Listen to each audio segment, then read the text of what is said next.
لوط علیه السلام قوم دا کارونه کول د ټول خطرناک عذاب الله په قوم لوط راوستل سو عذابونه په جمع راوستل فجعلنا عاليها سافلا فرشتي چوت کړو د خطر د ویخ نه چوت اسمان ته ورسول بیا دغه نه الټک بیا زلزله پراله بارانونه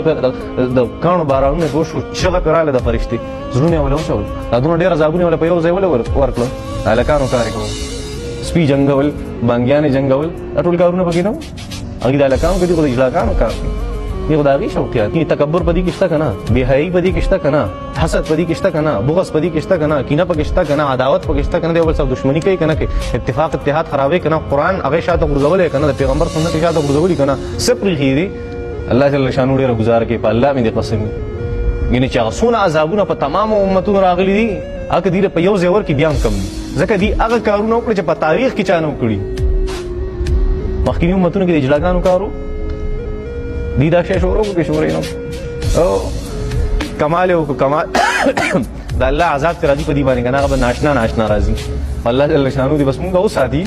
مشکل ده کوم هم پری دي دا ټول دا پښتنو خبر اوس میراث کې ناس هم مزه نه کوي دا ټول به سمي دا مولیان هم سمي او دا عوام هم سمي دا بزرګان هم سمي او دا نیکان هم سره سمي دا به یو شان کوي ځکه دا الله یو